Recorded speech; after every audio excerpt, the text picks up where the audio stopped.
Kinga. W końcu dobiliście te nieszczęsne 600 łapek pod poradnikiem nosa. To było całkiem niezłe wyzwanie, no bo kto lajkuje rysunek nosa? Zgodnie z obietnicą przygotowałam dla Was poradnik o ustach. No i oczywiście następny poradnik też pojawi się, jeżeli pod tym filmem pojawi się te 600. Niech dalej będzie 600 łapek. Myślę, że następnym etapem fajnie byłoby przerobić włosy i wtedy już zbliżymy się do etapu, w którym narysowałabym całą twarz człowieka, taki konkretny portret i pokazałabym Wam, na czym to polega, ale mimo wszystko dalej trzeba trzymać się podstaw, idziemy po kolei i dzisiaj będą usta. Wytłumaczę Wam, na czym polega ich rozrysowanie, ich anatomia, bryła. Pokażę oczywiście sposób klasyczny, różne układy ust, klasyczny, czyli oczywiście wykonane ołówkiem, a następnie jak koloruję usta. Do ust kolorowych wybrałam sobie dość prosty układ, który jest na wprost, nie ma tam żadnych dziwnych ustawień ani rzeczy, więc będzie bardzo prosto. Chciałabym Wam wytłumaczyć, jak dobieram kolory, tak żeby w ogóle pokolorować, ale jeżeli ogarniecie etap pierwszy, w którym Wam pokażę te właśnie układy ołówkiem, to kolorowanie nie powinno sprawić jakiegoś większego problemu. Tylko opanowanie techniki kolorowania może być problemem. Alfik, nie chciałbyś się pokazać dla publiczności? Chodź tutaj, bo połowa osób chce i tak tylko oglądać Ciebie, a nie rysunek. Na samym początku ja zaczynam od kącików ust. Zaznaczam sobie takie dwie kropeczki i łączę je linią poziomą. Ta linia pozioma już powinna mniej więcej oddawać kształt ust, powinna być pod odpowiednim kątem, lekko wygięta. W moim przypadku już mimo wszystko widać pewien taki kształt ust i widać, które będą chociażby otwarte, lekko uchylone, czy jakieś właśnie takie dziwne, skrzywione. Następna kreska, jaka powinna się pojawić, to kreska pionowa. Ona jest odpowiedzialna za to, gdzie znajduje się nasz środek ust, czyli dokładnie te miejsce, w którym mamy wcięcie w ustach. I oczywiście to wcięcie też różnie wygląda, zależy od osób, od charakteru właśnie ust. Trzeba brać pod uwagę, że nie każdy ma takie samo wcięcie i to jest dla nas bardzo przydatne, kiedy chcemy narysować chociażby portret czyjś i oddać jego charakterystyczne cechy. Przy cieniowaniu trzeba mieć zasadę od jaśniejszego do ciemniejszego. Jeżeli zrobimy na odwrót, wtedy nam na pewno nie wyjdzie żaden kontrast, nie będzie nic dominującego, nic rozświetlonego, tylko będzie wszystko jednolite i dość ciemne, więc żeby tego uniknąć, używamy twardych ołówków, używamy na samym początku H albo HB. Ja najbardziej lubię HB, dzięki temu nawet jeśli mocniej przyciśniemy rękę, to i tak ten cień nie będzie jakiś super ciemny. Na samym początku widać, że jest jakieś zróżnicowanie ciemnego, jasnego, że jest już jakieś takie wybruszenie w niektórych miejscach, ale jest to dość jednolite, ponieważ dopiero po takiej bazie dajemy ciemne elementy. Przy ciemnych elementach bierzemy już oczywiście większe ołówki, będą to 2B, 3B, 5B, 8B albo czarna kredka. Stopniowo dobieramy sobie ołówki, które są coraz większe i dokładamy tych cieni ciemnych, które powinny się znajdować w odpowiednich miejscach. Najczęściej będzie to górna warga i kąciki. No i oczywiście część pod dolną wargą, ale to już nie w części ust, tylko na brodzie.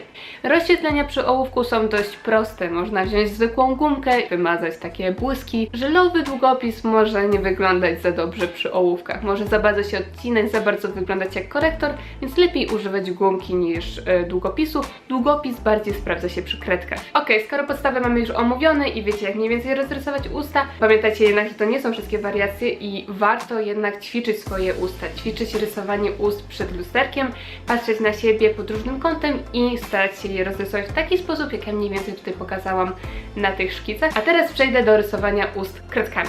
Przy kolorowych rysunkach zaczynamy dokładnie tak samo jak przy rysowaniu ołówkiem. Czyli rysujemy kąciki i krzyżyk. Mając kreski pomocnicze możemy przejść do obrysu kształtu, jak i szczegółów, czyli kreski, błyski, strefa ciemnej na ustach oraz strefę jasną. Przy takim rozrysowaniu przechodzimy do kolorowania, pamiętając z achromatu, w którym miejscu powinno być ciemniej, a w którym jaśniej. Mając takie szkice czarno-białe, mogą one być dla nas bardzo pomocne przy kolorze. Dlatego nie warto uczyć się rysowania tylko kredkami. Najpierw przejdźmy etapy szlifowania naszego ołówka, a dopiero z czasem powoli wchodźmy w kolor. Prostą zasadą jest to, że warga górna jest zazwyczaj w cieniu i będzie ciemniejsza od tej dolnej. Ja do swojego rysunku zdecydowałam się na czerwone usta i do tego używam ciemnej bordowej kredki i masy czerwonej palety barw. Przy kolorowych ustach musimy się zdecydować, czy przy rozjaśnieniu będziemy iść w róże czy pomarańcze. Nie rysujemy coraz delikatnie czerwoną kredką, bo to nam da brzydki efekt grudkowatości i to nie będzie żadna super faktura imitująca realizm. Wręcz przeciwnie, bardziej jak nieudany i byle jak pokolorowany rysunek. Możemy ewentualnie przy delikatnym przykładaniu czerwonej kredki na końcu wszystko wygładzić białą kredką. Ale trzeba uważać, żeby przez przypadek pewne części nie odcinały się zbyt mocno. Całość staramy się kolorować gładko, ale nie płasko, bo to duża różnica. Przy kącikach dajemy więcej ciemnego koloru, a przy środku dobieramy jaśniejsze odcienie. Zachowujemy przy okazji fakturę ust, czyli kreski, które są bardzo charakterystyczne i jak umiejętnie je rozplanujemy, to nasze usta będą dosłownie żyć na kartce. Ostatnią rzeczą to efekt lśnienia, choć teraz modne są usta mat, to rysunek lubi bardziej efekt błyszczyków, a do tego wystarczy użyć białego żelowego długopisu. Ja najbardziej lubię Sakury. Błysk na ustach ma dość specyficzny kształt. To nie jest tak, że jeśli damy randomowe kropki i rozmieścimy je byle jak, to da nam efekt błysku. Nie, tu musi być mimo wszystko zachowany odpowiedni kształt, żeby faktycznie imitował ten efekt lśnienia na ustach. Najwięcej i najgrubiej powinno się znajdować na dolnej wardze.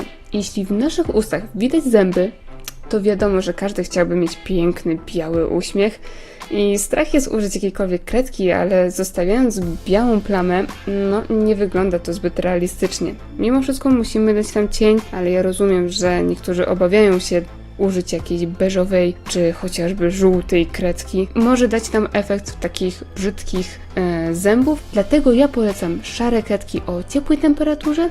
Ja przy okazji przełamałam to lawendą.